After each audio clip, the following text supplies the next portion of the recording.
नमस्कार मित्रों आज के वीडियो में हम रास पंचाध्याय के प्रथम अध्याय के 9वें और 10वें दोनों श्लोकों का साथ में पाठ करेंगे, क्योंकि जो विचार यहाँ पे प्रदान किया गया वह केवल एक श्लोक के द्वारा जो है पूरा नहीं बताया जा सकता। तो इस कारण से दोनों ही श्लोकों का एक साथ हम यहाँ पे पाठ करते हैं। तो जो 9वां श्लोक है रास पंचाध्याय का, वह कहता है, अंतर्ग्रह गताः कश्चिद् गोप्यो अलब्ध विनिर्गमा कृष्णम तद भावना युक्ता दध्युर्मिलितः लोचनाः।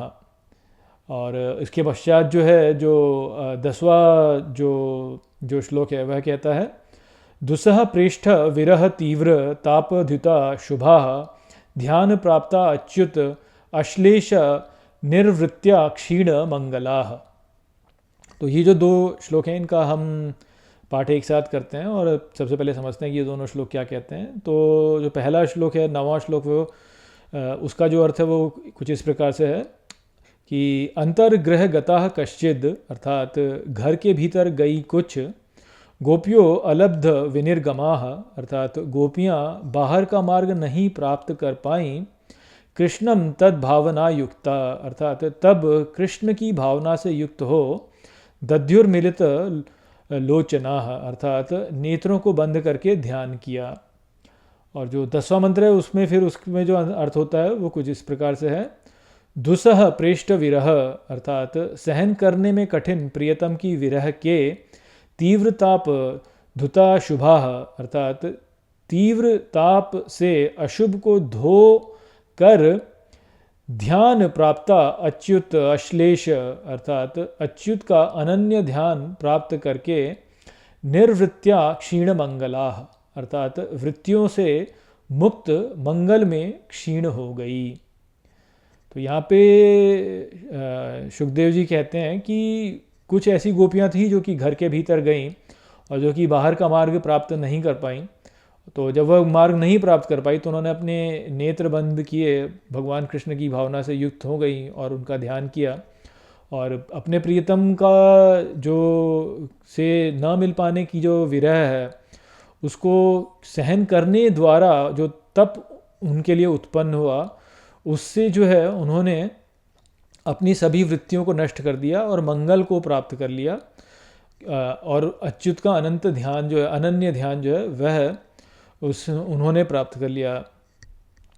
तो यहाँ पर जो बात बताई गई है वो यही है कि जब हम देखते हैं कि कोई व्यक्ति जो है वह भक्ति का मार्ग अपना रहा है, तो उस भक्ति के मार्ग में जो है ये जो विरह का भाव होता है, या जो भगवान से जो दूरी का जो भाव होता है कि भाई मैं भगवान से अलग हूँ, वो जो ताप उत्पन्न करता है वो अत्यंत शुद्ध करने वाला ताप होता है। यह भी बताया जा रहा है। तो देखिए, जैसे होता क्या है कि लोग जब सोचते हैं कि भाई हम तपस्या करें, भगवान को प्राप्त करेंगे, तो उनको बस ये लगता है कि हाँ भाई भगवान को प्राप्त करेंगे तो हम पूरे समय हैप्पी रहेंगे और खूब इन्जॉय करेंगे और हैप्पी रहेंगे और मज़े करेंगे, ऐसा लगता है लोगों को। किंतु वास्तव में ऐसा है नहीं। वास्तव में जो भक्ति मार्ग है उसमें जो पीड़ा है, उसमें जो प्रियतम से दूर होने की पीड़ा है, और उसका बहुत बड़ा महत्व है। वास्तव में वो ही तो है जो कि जो है भक्त को शुद्ध करता है।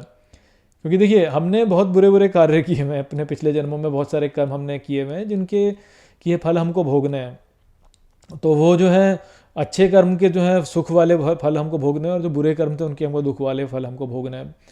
तो जब हम भक्ति मार्ग में आगे बढ़ते हैं तो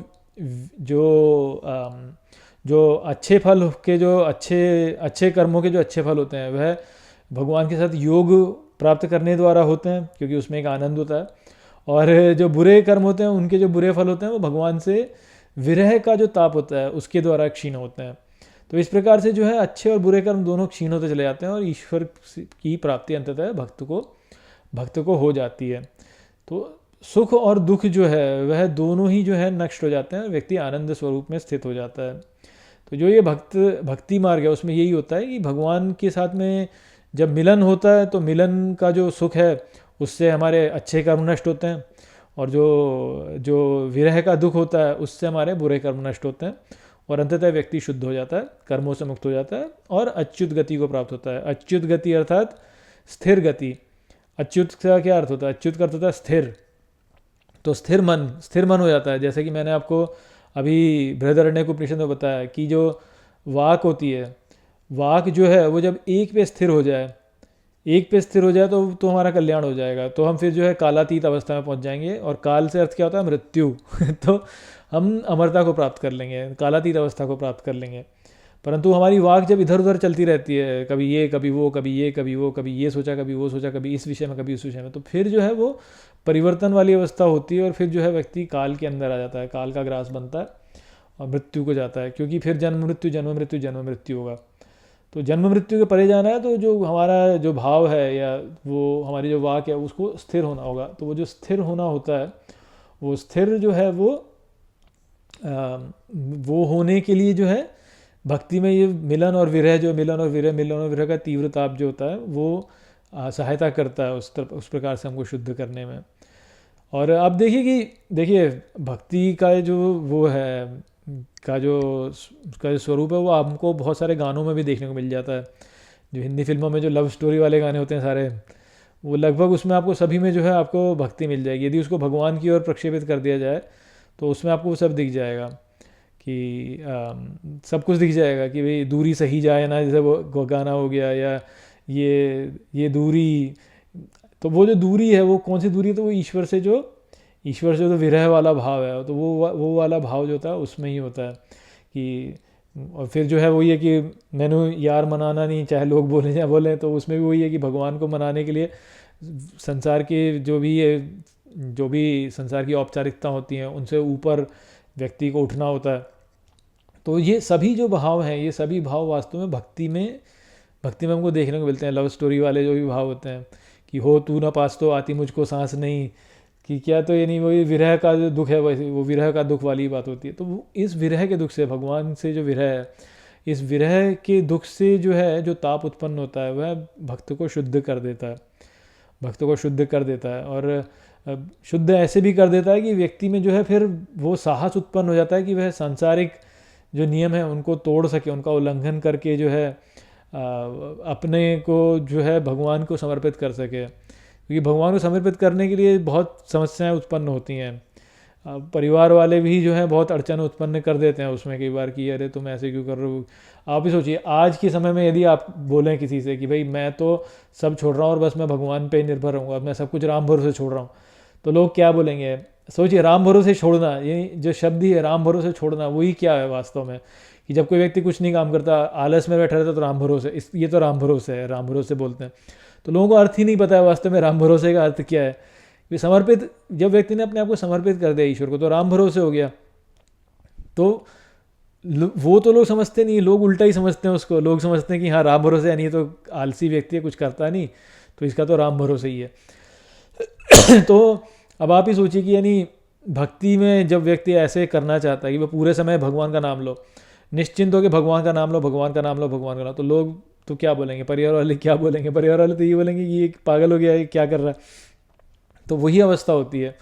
तो जब भगवान की प्राप्ति में व्यक्ति आगे बढ़ता है तो इस प्रकार की तीव्रता आप अनुभव करता ही है, क्योंकि रोका जाता ही है ना उसको। भाई संसार तो मांगेगा आपसे, संसार तो आपसे गुलामी ही मांगेगा वास्तव में। संसार तो यही बोलेगा कि मेरी सेवा करो, और संसार से मिलना क्या है? केवल मृत्यु मिलनी और कुछ नहीं मिलना। पर बस वही है, लोग तो संसार की गुलामी ही करते हैं वास्तव में कि भाई समाज में मेरा बहुत मान होना चाहिए। यदि मेरा मान नहीं होता मेरा तो फिर दुखी होते हैं कि भाई मैं तो दुखी हूँ, मेरा तो मान ही नहीं है, कोई मेरी पूछता ही नहीं, कोई मुझे कुछ वैल्यू नहीं करता। अब वो वैल्यू कैसे चाहिए कि भाई हाँ किसी भी फंक्शन में जाएंगे तो वहाँ जाके अपना दिखाना है, सर जगह चौधराहट दिखानी है अपनी, हम चौधरी हैं। तो वो तो संसार को महत्व देना ही हो गया ना। तो फिर संसार की गुलामी करो, और संसार से मुक्त होना है यदि, तो फिर संसारी गुलामी नहीं करनी है। संसारी गुलामी नहीं करनी है अर्थात सारे जो नियम इनका उल्लंघन करना पड़ेगा कि भाई जैसा है सो है, अब ठीक है जैसा है सो है, वैसे में ही चलो आगे।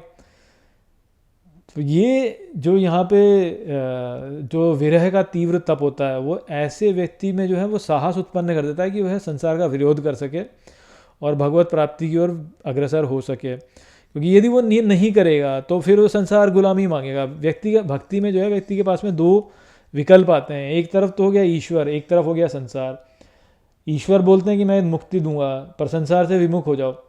और संसार में जाओगे तो संसार तो गुलामी मांगेगा, संसार तो दास्ता ही मांगेगा, संसार तो हमेशा आपसे लेगा ही लेगा, देगा कुछ है नहीं। देगा केवल एक चीज़, वो है मृत्यु, और कुछ नहीं देगा संसार आपको। ईश्वर सब कुछ देते हैं, शक्ति देने वाले ईश्वर हैं, धन देने वाले ईश्वर हैं, सब कुछ देने वाले वास्तव में ईश्वर ही हैं। संसार क्या देता है? संसार मृत्यु के सिवा क्या देता है बताओ? और आप ही सोचो क्या देता है और संसार मृत्यु के सिवा। और जो भी कुछ हमें प्राप्त हुआ है सब भगवान की कृपा से ही प्राप्त हुआ। तो भक्त जो होता है, परंतु होता यही है कि जो सामान्य व्यक्ति होता है उसमें इतना साहस नहीं होता कि वो संसार का विरोध कर सके और भगवान की ओर बढ़ सके। क्योंकि घर वाले, परिवार वाले सब आ जाते हैं कि भाई तुम ये क्या कर रहे हो, तुम भगवान में लग जाओगे तो घर का पालन पोषण कैसे होगा, धन कहाँ से आएगा, ये सब कैसे होगा, वो सब कैसे होगा। तो फिर वही है, व्यक्ति को चुनना पड़ता है भाई, या तो भगवान को चुनो या तो संसार को चुनो। संसार दास्तां लेगा, भगवान मुक्ति देंगे। तो ये जो ताप होता है, विरह का ताप, कि भाई संसार इधर खींच रहा है, जाने नहीं दे रहा भगवान की तरफ, तो वो ताप उत्पन्न होता है ना उससे। तो वो ताप जो होता है वो शुद्ध करने वाला होता है, क्योंकि उससे इतना कष्ट अनुभव करता है भक्त की, बोलता है कि यार संसार को छोड़ो, अपन तो चलते हैं भगवान के पास। तो वो वाली अवस्था जो है वो यहाँ पे बताई कि जो घर में अंदर गई, यानी अर्थ वही है इसका कि भाई जो संसार में अंदर गई और वहाँ से बाहर नहीं निकल पा रही थी, तो आंख बंद करके भगवान का स्मरण किया और जो विरह का भाव था उससे इतना शुद्ध हो गई कि अच्युत गति को प्राप्त कर लिया। तो कहने का तात्पर्य यहाँ पे जो है, ये तो बात तो वैसे बोली गई, परंतु जो तात्पर्य इसका वो यही है कि भक्त जो विरह अनुभव करता है, उस विरह से उसका जो है उसका अंतःकरण शुद्ध होता है, उसके भीतर ये शक्ति आती है कि वह संसार का विरोध कर सके और संसार से ऊपर उठ करके भगवान की ओर प्रगति करे, बढ़े भगवान की ओर, प्रयास करे भगवान की ओर जाने का। और करेगा तो अंततः भगवान की सहायता आएगी ही, और व्यक्ति जो है और भगवान की ओर प्रगति कर सकेगा। वो संदेश था यहाँ पे इन 2 श्लोकों में। आशा करता हूँ कि मैंने इनको आपको अच्छे से समझा दिया होगा। चलिए इसी के साथ इस वीडियो को हम यहीं पे समाप्त करते हैं। नमस्ते।